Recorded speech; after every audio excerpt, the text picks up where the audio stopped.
Su central de energía subconsciente, módulo 4.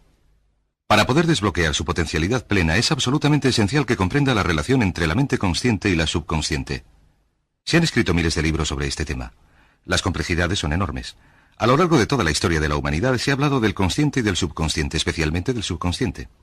El subconsciente a menudo se conoce como la central de energía de nuestro ser.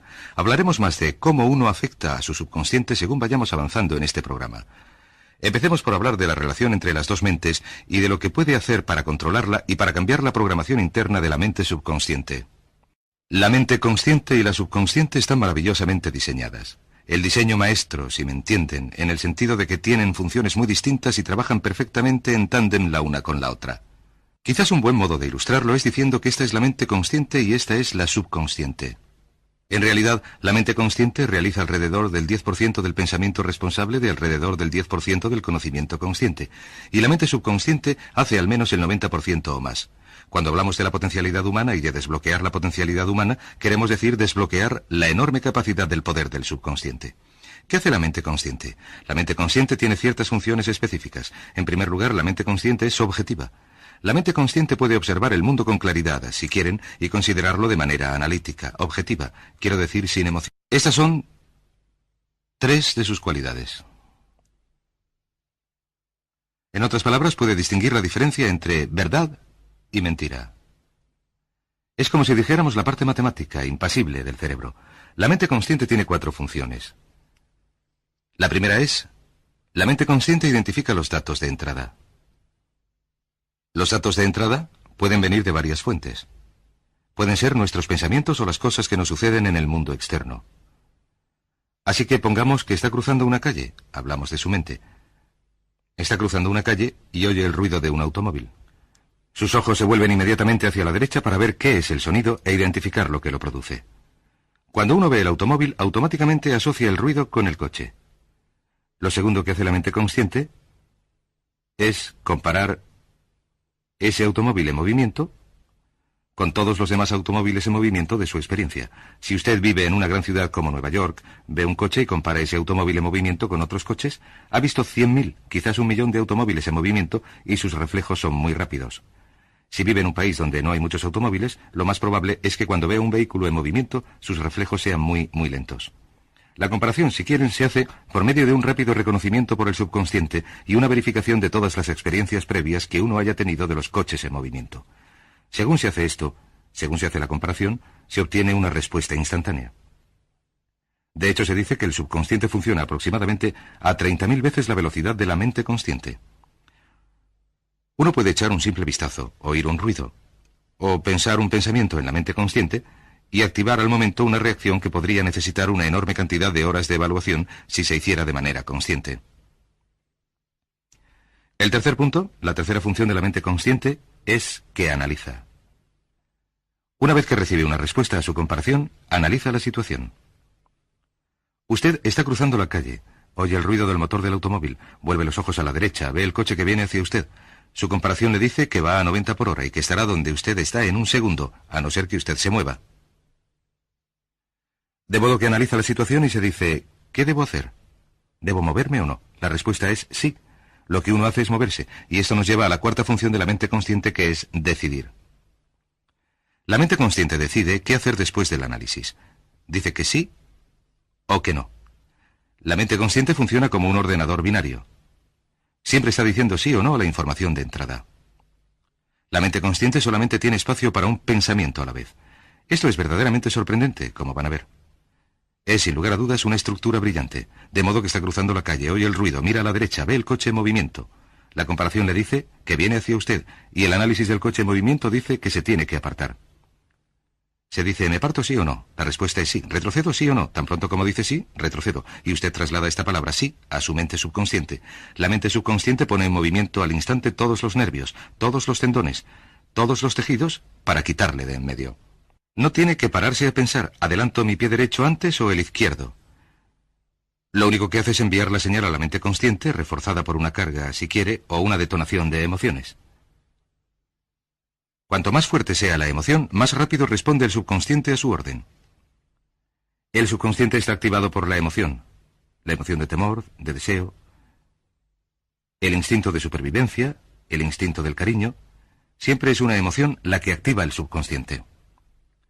Bueno, ¿cuáles son algunas de las características de la mente subconsciente? La mente subconsciente es como un enorme banco de datos.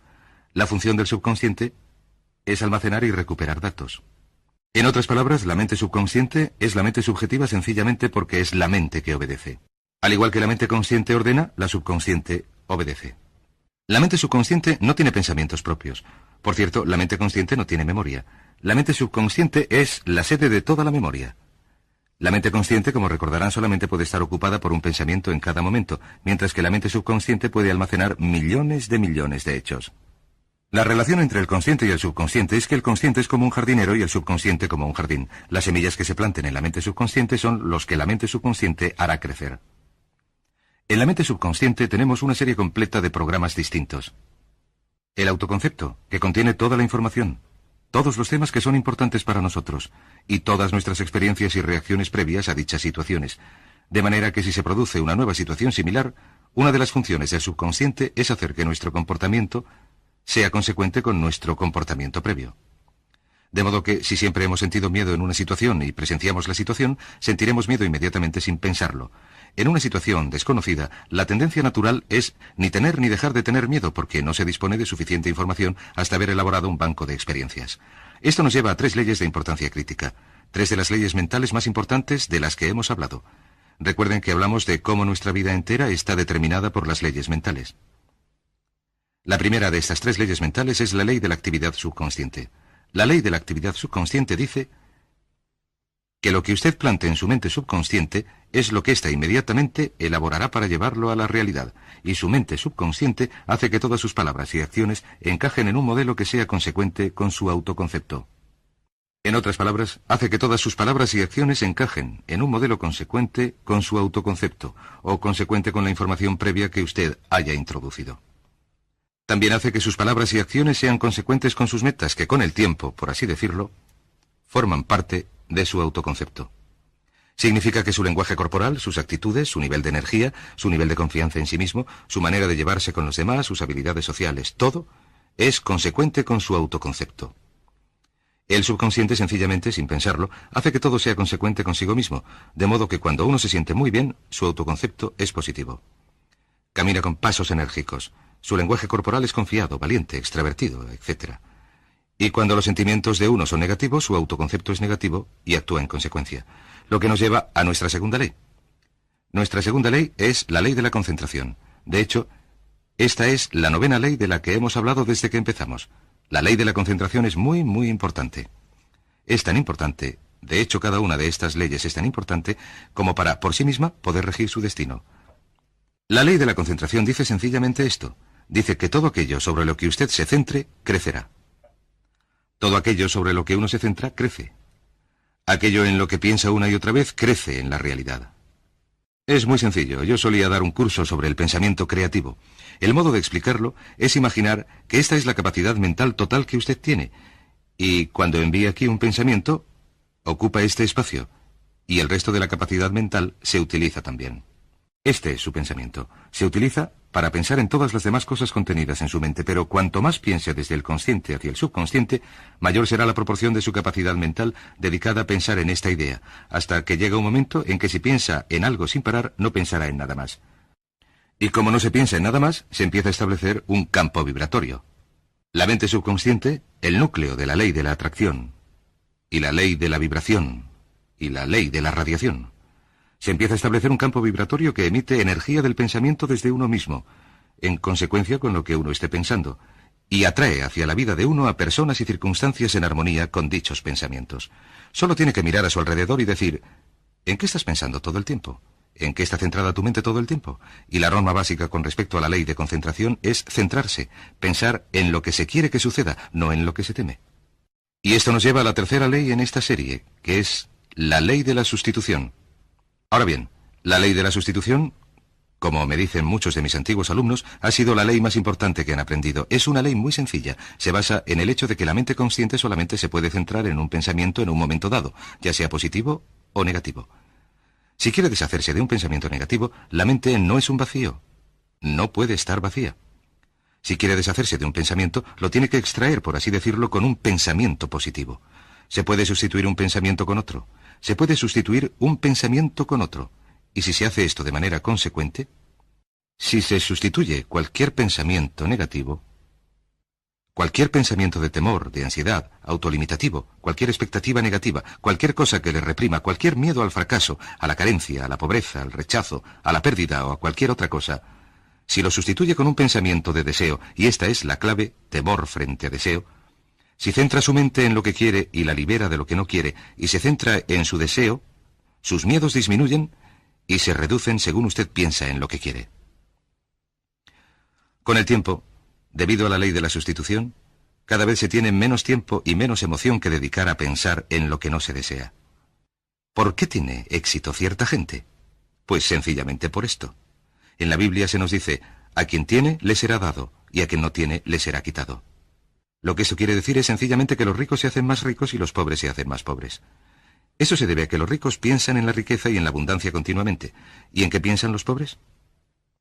Los pobres piensan en la carencia, la pérdida y la limitación, el peligro, el miedo, el fracaso continuamente. De modo que, si desea desbloquear su potencialidad, si desea ir directo a las estrellas, tiene que utilizar la ley de la sustitución. Centre su mente en lo que desea. Utilice la ley de la concentración para centrarse continuamente en los resultados que desea. Céntrese en las soluciones en lugar de en los problemas, en las metas en lugar de en las pérdidas, y la ley de la actividad subconsciente ajustará sus palabras, sus acciones, sus sentimientos, sus emociones y todo lo demás, hasta el punto en que atraerá a su vida a las personas y las circunstancias que se armonicen con ella. Ahora bien, ¿qué es lo más potente que puede hacer? Sencillamente esto. El éxito empieza cuando uno se hace con el control decidido, sistemático, del contenido de su mente consciente. Todo vuelve a la ley del control. Hablamos de este tema al principio. El mejor modo de hacerse con el control decidido y sistemático consiste en repetirse una y otra vez. Me gusto. Me gusto. Me gusto. Me gusto. Cuando se repite me gusto, o mejor aún, me amo una y otra vez, este pensamiento penetra cada vez más profundamente en la mente subconsciente. Uno piensa en sí mismo en términos positivos, cada vez más hace que salgan los pensamientos de inferioridad, negatividad, miedo, fracaso, rechazo, y así sucesivamente, y que se programen todos los datos anteriores en su ordenador subconsciente, que es consecuente con un elevado grado de autoestimación, de efectividad personal y de rendimiento personal excelente. La clave de su éxito en la vida consiste en utilizar el poder de su mente subconsciente para programarla con pensamientos, palabras, imágenes, ideas y sentimientos consecuentes con un alto rendimiento, y centrar su mente en lo que desee y alejarla de lo que tema. Y recuerde, lo único en este mundo que puede controlar es su pensamiento. Lo único en el mundo que puede controlar son sus pensamientos conscientes. Si hace eso, todo lo demás será posible para usted.